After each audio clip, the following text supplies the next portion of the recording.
그러면은 구체적으로 이제 부처님께서 그렇다면은 그 열반을 열반으로 향하는 길이 그 지침, 그 이정표, 그 가르침이 어떤 게 되느냐, 그 부처님께서 무엇을 강조하셨느냐, 뭐 강조하신 거야 많죠. 네. 근데 우리가 이제 수행 차원에서는 기억을 하셔야 할 게 이제 세 가지가 있습니다. 당연히 뭐 첫 번째는 사티가 있겠죠. 네. 사티뿐만 아니라 오력이라고 합니다. 오력. 5가지 힘.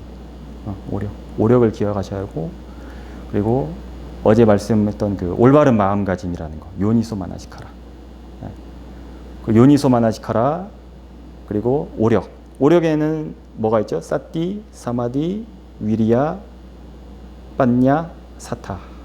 그래서 사티는 알아차림, 위리야는 노력, 사마디는 삼매, 뭐 그리고 사타는 신심, 그리고 빠냐는 지혜. 이 5가지를 오력이라고 하거든요. 그래서 요니소 마나시카라, 올바른 마음가짐이 있어야 하고, 오력을 길러야 하고, 그리고 마지막으로 실라, 개가 있어야 합니다. 개. 즉 개라는 것은 도덕성을 말하는 거예요. 부처님 당시에 부처님 말고도 다른 종교를 보면은 일단 그 브라마교가 있었죠. 브라마교가 어떻게 보면 전통 그 인도에 있었던 그 당시에 그 종교인데, 그 브라마교에 이제 대항하는 종교가 6개, 그러니까 가르침이 7개가 있었어요. 그 중에 하나가 부처님이고 나머지가 육사외도라고 하죠. 근데 그 육사외도들 중에서도 육사외도하고 이 부처님하고 뭐 가르침 자체도 이제 깨달음을 가는 그 가르침도 차이가 나겠지만은, 특히나 차이가 나는 게 뭐냐면은 도덕성이에요. 다른 가르침에서는, 육사외도의 가르침에서는 도덕성을 배제하고 들어갑니다. 가장 단적인 예가 제가 기억하는 것 중에 하나가, 어떤 사견을 가지고 있냐면은, 예를 들어서 누가 A라는 사람이 B라는 사람을 뭐 칼로 이렇게 찔렀어요. 근데 그걸 어떻게 해석하냐면은, 단지 그 철로 된 그 물질이 사대로 이루어진 이 몸을 지나갔을 뿐이다, 이렇게 해석을 해요. 그러니까 도덕적인 책임이 없다, 그거예요. 그냥 물질적으로 그냥 그렇게 된 현상일 뿐이지, 거기에는 뭐 누가 책임을 지고 뭐 선도 없고 악도 없고 이렇게 말을 해버립니다. 근데 부처님께서는 아니다, 그건 사견이다라고 하셨어요. 그래서 신라가, 이 육사외도하고 부처님의 가르침하고 차이점이 실라가 있습니다. 실라. 그 신라가 이제 스님들에게는 신라 플러스 위나야가 돼가지고 계율이라고 하잖아요. 우리 제가자 여러분들은 계로 해석을 하시고, 계를 지키고. 그래서 이 세 가지가 열반으로 가는 그 도구예요. 요니소 마나시카라, 오력, 그리고 신라. 그럼 요니소 마나시카라 이제 얘기가 잠깐 나왔으니까 자연스럽게 또 요니소 마나시카라로 넘어가 보자면, 요니소 마나시카라가 어제 우리 스님이 뭐라고 말씀하셨었죠? 바른 마음가짐. 또 뭐 어떻게 또 해석을 하죠? 한국에서는 뭐 어려운 한자를 쓰면 열이작이라고도 하는데, 저는 그게 뭔 소리인지 모르겠어요. 열이작이. 이치에 맞게 행동한다. 뜻을 낸다. 열이작이 뭐 이치에 맞게 마음을 기울인다. 올바르게 뭐 마음을 기울인다. 그런 뜻인데, 뭐 그것도 나쁘진 않아요. 근데 수행하는 차원에서는, 저는 그렇게 제가 수행을 했기 때문에 그런지 모르겠지만, 올바른 마음가짐이라는 단어가 참 맛있습니다. 왜 그러냐면은, 이치에 맞게 마음을 낸다. 이건 약간 능동적인 느낌이 많이 들어요. 근데 올바른 마음가짐이라고 하면은, 마음가짐을 가지고 딱 그냥 기다리고 있다는 느낌이 듭니다. 뭔가 좀 수동적인 느낌이 들어요. 어제 우리 스님이 수행할 때 힘을 주라고 하셨어요? 힘을 빼라고 하셨어요? 힘을 빼라고 했죠.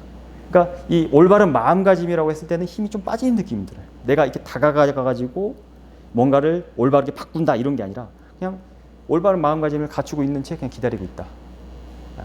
들어오는 대로 알아지는 대로 대상들이.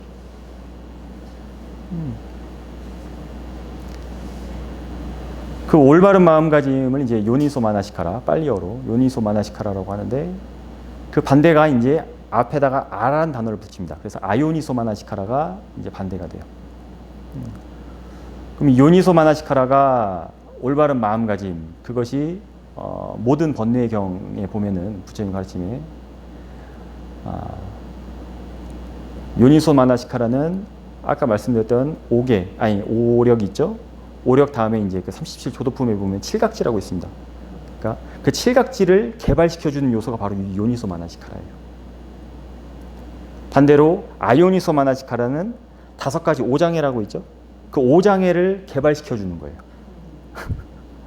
개발이라는 말이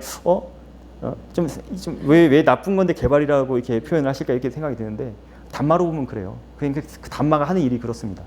이것을 증장시켜주는 역할을 하는 담마일 뿐이고 이 담마는 다른 것을 증장시켜주는 담마의 역할로 보면 그렇게 보이거든요. 근데 어쨌든 아요니소 마나시카라는 쉽게 말하면은 불선법을 도와주는 법이 아요니소 마나시카라고. 그래서 12연계에서도 보면은 무명으로 시작하잖아요. 근데 그 무명도 원인이 있어요. 그 무명의 원인이 아요니소 마나시카라예요. 올바르지 못한 마음가짐. 그러면 이제 그 요니소 마나시카라를 어원적으로 조금 이제 더 들여다보면은 요니소라는 단어하고 이제 마나시카라라는 단어잖아요. 요니소라는 단어, 요니라는 단어는 아마 그 인도학을 전공하신 분들 많이 들어봤을 거예요. 그게 유물로도 많이 발굴이 되거든요. 요니가 어떤 의미냐면은 모태를 의미합니다. 자궁, 어머니의 자궁, 모태. 그 모태는 왜 그러면은 올바른 마음가짐인데 왜 모태라는 단어를 썼냐면은 어떤 대상이라든지 예를 들어 우리가 이게 뭐 종이라고 하잖아요. 종이라고 할 때는 여기엔 사실 종이란 상이거든요. 이게 종이가 내가 스스로 종이라고 안 하잖아요. 여기는 우리가 이름을 붙인 거잖아요. 하나의 규칙이잖아요. 자, 이제 우리가 이걸 종이라고 부릅시다라고 했기 때문에 얘가 종이가 된 거지. 나는 종이입니다. 얘가 그렇게 말을 한 게 아니잖아요, 그렇죠? 그래서 우리가 여기다 이름 붙인 그건 이제 상이라고 하잖아요. 쌌냐? 근데 여기서 말하는 그 요니소는 그 상이 붙기 이전의 그 근원을 얘기하는 겁니다. 상이 붙기 이전의 근원. 한국에서 그런 표현이 있잖아요. 부모 미생전이라는 표현. 그게 요니소예요. 그렇죠. 이것이 우리가 내가 생각대로 이것이 뭐다 그렇게 빠빤짜 그러니까는 그 희론이라고 하죠. 희론하기 이전에 원래 그 상태 빠라마타 개념 이전. 그렇죠. 개념 이전. 개념 이전이라는 단어가 바로 그 요니소라는 단어에 축약이 되어 있어요. 그래서 요니가 아까 말씀드렸지 우리 모든 생명체들이 다 어머니 모태로부터 시작을 하잖아요. 그래서 요니소라는 단어가 거기 들어가는 거예요. 그러니 바른 마음가짐을 올바로 한다라고 했을 때 아까 올바른이 빨리어로 뭐 했었죠? 쌈마였죠. 그러니까 이 쌈마가 그냥 쌈마가 아니라는 거예요. 우리가 희론하기 이전에 그 원래 그 상태 빠라마타 그게 쌈마예요. 연결이 되잖아요. 아까 쌈마가 올바른이라고 했잖아요. 요니서도 올바른 마음가짐, 올바르다고 했는데 그 올바른이 이렇게 연결이 되는 거예요. 즉 내가 어떤 대상을 볼 때 번뇌를 보지 않으면 그게 지금 요니소 마나시카라가 되는 겁니다. 마나시카라는 마음이 이제 일을 하는 거예요. 근데 아까도 제가 잠깐 요니소 마나시카라를 설명하기 전에 서두에 마나시카라를 일을 한다, 마음이 가서 일한다고 해도 마음가짐이라고 표현한 게 이렇게 기다린다고 했잖아요. 왜냐하면 우리가 뭔가 항상 상해 작용을 할 때는 내가 뭔가 가서 하거든요. 그래서 그렇기 때문에 열이 자기라고 했을 때는 뭔가 그 뉘앙스가 좀 들어간 느낌이 전 받아요. 그래서 그냥 마음가짐이라고 했을 때는 그냥 기다리고 있어. 여기서 갖추고 그냥 기다리고 있는 거예요. 와 봐라. 들어와. 네. 그래서 요니소 마나시카라를 그래서 우리 그 스승님께서는 떼자네 사유께서는 어떻게 이제 수행자들에게 말씀하시냐면은 번뇌로서 보지 않는 것, 탐심으로 보지 않고 진심으로 보지 않고 그리고 내가 지금 탐심과 진심으로 보지 않고 있다는 사실을 알고 있다는 것, 그게 이제 치심이 없는 거거든요. 그러니까 그 요니소의 어원하고 지금 스승님의 설명하고 딱 들어맞죠. 이게 교학이에요. 교학이라는 게 책으로 보고 이렇게 하는 그게 교학이 아니라, 그것도 물론 교학이죠. 그러니까 교학이라는 게 틀이, 이 범위가 해석하기에 따라서 되게 넓은데 그리고 수행자에게 맞는 교학이 있는 거죠. 84,000경이라는 우리 부처님 가르친 84,000경이잖아요. 84,000경이라는 건 사실 84,000가지만큼이나 많은 근기가 다 다른 거예요. 사람들이. 거기에 맞게 84,000가지 법문을 하신 거예요.